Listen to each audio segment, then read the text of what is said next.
donc tout le monde, il y a une fédération qui transmet, qui donne, dont les élus sont issus des territoires, départements et ligues, et à partir de là, il y a pas des directives, mais des choses qui redescendent vers les clubs.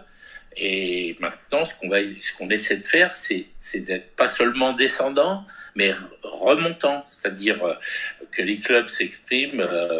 Donc, avec ces élections, et vous avez dit, c'est un grand territoire, la Ligue Nouvelle-Aquitaine, c'est le plus grand kilomètre carré, c'est clair. Oui, de France. C'est le 3e ou 4e en termes de licenciés. L'équipe de la Ligue, les présidents de Ligue de ces grands territoires ne peuvent plus être en proximité comme je l'étais dans mon ancien territoire qui était le Poitou-Charentes avec 4 départements. Donc nous on a créé, d'ailleurs je crois qu'on était la première Ligue, moi dans le programme qu'on avait élaboré il y a 3 ans, on avait donc décidé de créer une espèce de conseil des présidents de comités départementaux, et il se trouve que c'est institutionnalisé maintenant par la fédération pour que ça existe dans tous les territoires. On a été les premiers. N'oublions pas que la Ligue Nouvelle-Aquitaine, c'est la seule ligue où on a rassemblé 4 ligues. Ah oui, c'est vrai. Certains, c'était 2 ligues qui se sont rassemblées, d'autres 3 ligues, et nous sommes la seule ligue à rassembler 4 anciennes ligues. Donc 4 anciennes ligues avec chacune leurs habitudes, leurs traditions, leurs règlements. Donc notre travail a consisté d'abord à nous connaître la première année. Et puis surtout, sont les distances pour les compétitions, pour tout ça qu'il faut mettre en place. Et moi, je remercie beaucoup les présidents de commission, les gens qui se sont impliqués et qui travaillent beaucoup pour essayer de satisfaire. Alors au début, il y a eu des petits ratés. La première année, mais la deuxième année, on a amélioré. Puis là, on est que dans la 3e année, là. Oui, bien sûr.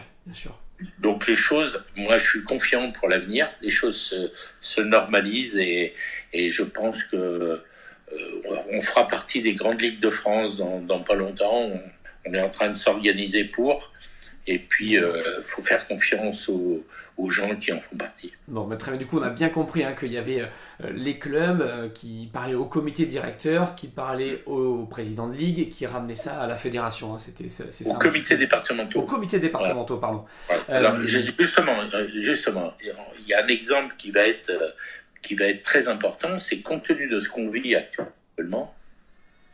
Vous avez vu que la fédération vient d'accorder, est en train de mettre en place une aide de 35 millions. Tout à fait.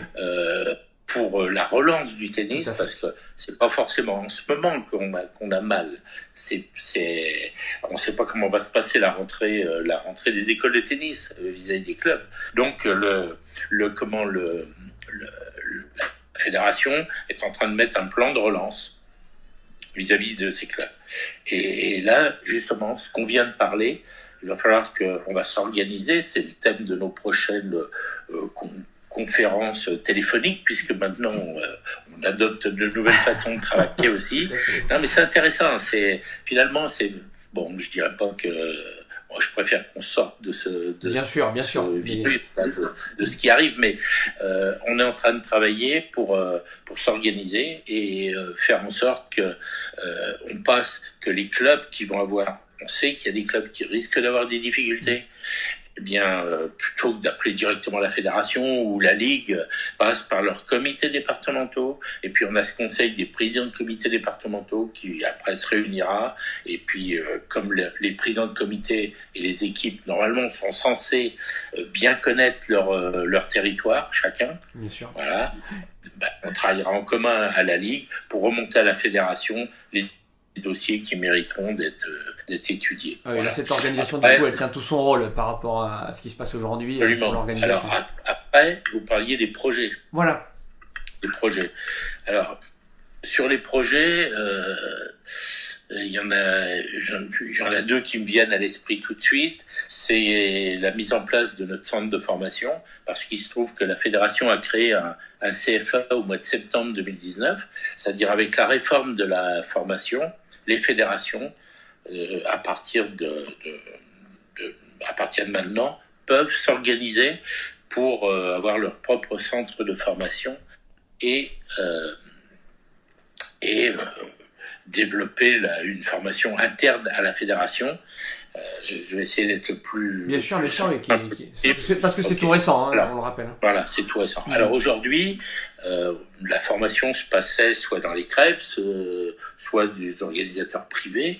Nous, en Poitou-Charentes, c'était aux CREPS de Poitiers. Voilà, ça passait par les CREPS de Poitiers.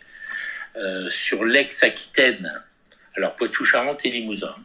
Sur l'ex-Aquitaine qui comportait la Guyenne et le CBBL, voilà. Ça se passait aux Crêpes de Bordeaux. À partir de maintenant, à partir de septembre prochain, on aura 3 sites.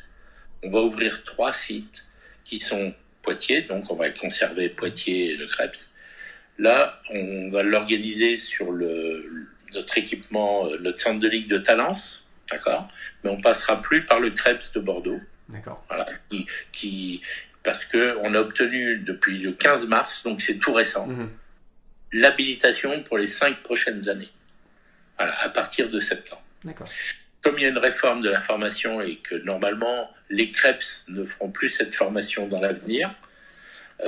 Bordeaux avait encore 1 an, le Crêpes de Bordeaux avait encore 1 an. On a décidé de démarrer, nous, dès cette année, d'anticiper pour pouvoir démarrer à la fois Poitiers, Talence, et la nouveauté, c'est le site de Tartas dans les Landes,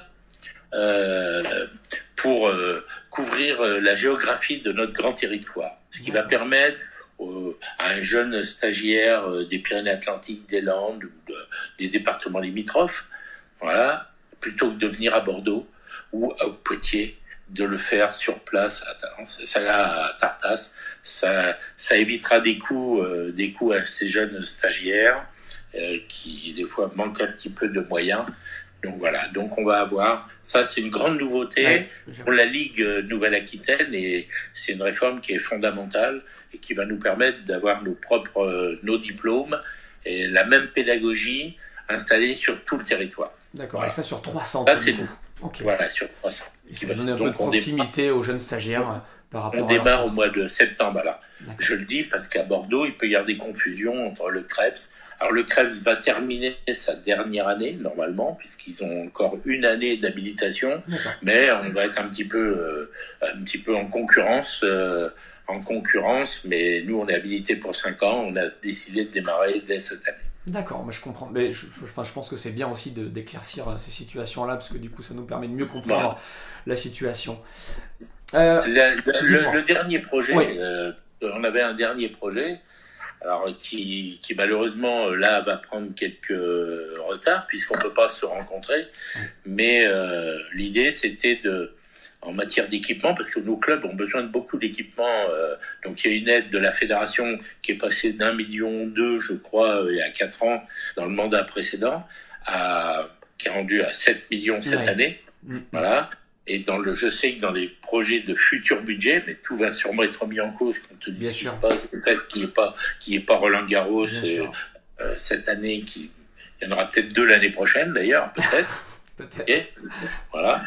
Mais il y avait donc un projet d'aider les clubs qui était encore plus important que ce qu'on faisait aujourd'hui, parce qu'on s'est rendu compte que le développement de notre sport passera par des équipements meilleurs, et puis surtout on a beaucoup d'équipements qui devient un petit peu vieux. Bien sûr, donc il faut rénovation. Il faut rénover, il faut construire des cours couverts. Voilà. Donc l'idée c'était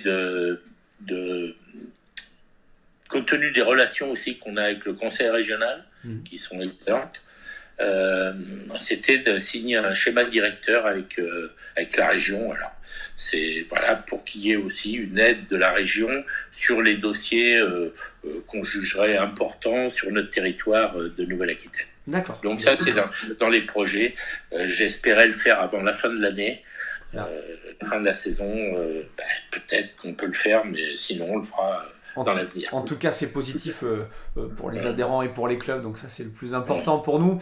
Mais du coup, ce que je vous propose de faire, c'est de finir sur un petit mot sur le club, donc l'US Bousca, puisque c'est cette radio lui appartient. Nous, notre club, alors on compte pas loin de 1200 adhérents aujourd'hui avec 750 enfants. On a des projets de haut niveau avec notamment Grégory Vrelnagel qui est meilleur français de sa catégorie d'âge. On a des projets de rénovation, puisqu'on en parlait à l'instant, d'agrandir le restaurant, c'est en travaux en ce moment, alors on verra quand est-ce qu'on pourra reprendre, mais on a tous ces projets-là. Quel regard avez-vous sur ce club vis-à-vis de la Ligue, bien sûr? Oui, déjà à titre personnel, parce que il se trouve que l'US Bousca, je l'ai connu il y a 20 ans peut-être, près de 20 ans, parce que comme je m'occupais de la partie sportive dans mon club, j'ai amené des joueurs qui étaient classés à moins 15 ou moins 30 à l'époque, faire le tournoi. Donc j'avais rencontré ce club, puis il se trouve que professionnellement, votre président actuel, je sais qu'il y a une assemblée générale dans les jours qui viennent, mais a été une personne que j'ai rencontrée à titre professionnel dans les années 80-90. Donc je l'ai retrouvé lors de mes venues au Bousca à ce moment-là. Il n'était pas président, je crois. Il avait une petite trésorier, fille, je crois. Oui, il était trésorier. Ouais, puis il avait une petite fille surtout qui jouait au tennis. Tout donc, à fait, en compétition. Si je me rappelle bien, et il me parlait souvent de sa fille et des choses comme ça. Donc, même si je ne connais pas le club parfaitement. Par contre, j'étais venu effectivement pour la remise du label Roland-Garros, voilà, pour les coups interbattus. Et là, ce qui m'avait frappé, j'avais été frappé par le nombre d'enfants qu'il y avait dans ce club. De mémoire, j'avais 600, 700, ou je sais plus combien. 750 maintenant. Ouais, par rapport à votre nombre de licenciés. Et quand tu as fait la visite, c'est incroyable parce que il peut y avoir des enfants, mais on les voit pas. Et là, ils jouent au foot. Vous avez un terrain de football à l'intérieur un petit terrain derrière là. Et quand j'avais fait la visite, j'avais été marqué par ce nombre d'enfants qui venaient au club. Donc ils venaient pas que pour pratiquer le tennis, ils venaient parce qu'ils se sentaient très bien dans ce club. Et ça m'avait marqué. Et ça, c'est récent, hein. Oui, l'année dernière. C'était l'année dernière, exactement. C'était l'année dernière. Donc j'avais été un peu frappé par ça. Et puis j'y ai quelques amis comme Denis Lafargue, voilà, que je connais un peu. Et puis je suis le parcours de Grégory. Petit Greg, là, voilà, ouais, les petits Greg. Dans les moins de 12, c'est quand même. Voilà, j'espère pour lui qu'il va continuer et que je sais que son papa est très engagé aussi, mais je le suis sur Facebook et on voit ça régulièrement. Je suis nos meilleurs jeunes de la Ligue. Hein, bien sûr. Voilà. Oui, parce qu'il a gagné l'Open de Gradignan là, cette année. Oui. Mais en tout cas, c'est gentil de le rappeler parce que je rappelle toujours l'identité du club. On est tous d'accord là-dessus que c'était le côté familial et le côté convivial surtout. Et derrière ça, nous, on joue sur la formation. C'est notre point fort sur les jeunes. Donc on essaiera de garder ça le plus longtemps possible en tout cas. Voilà. En tout cas, merci beaucoup, Monsieur le Président, d'être venu nous rendre une petite visite sur notre radio. Je m'associe avec tout le comité directeur et avec l'ensemble du club pour vous remercier d'avoir accepté cette invitation. C'est toujours important et intéressant, je pense, que notre président de ligue intervienne et nous donne son avis et sa vision dans notre ligue. En tout cas, en parlant avec vous en off, on se rend compte de votre passion envers le tennis. Vous avez été longtemps président de club. Nous, on s'était déjà croisés sur des matchs par équipe en national quand vous étiez à Bressuire. Moi, j'étais plus jeune, un joueur aussi. Mais ça a été un plaisir de vous recevoir en tout cas. Nous, on se retrouve dès lundi pour de nouveaux épisodes. Bien sûr, je vous souhaite à tous un très bon week-end et je m'associe avec le président de la Ligue pour vous dire toujours les mêmes mots. Mais restez chez vous, prenez soin de vous. Et je vous souhaite un très bon week-end. Merci, Monsieur le Président. Très bon week-end. À très bientôt. Merci beaucoup. Au revoir. Merci. Au revoir.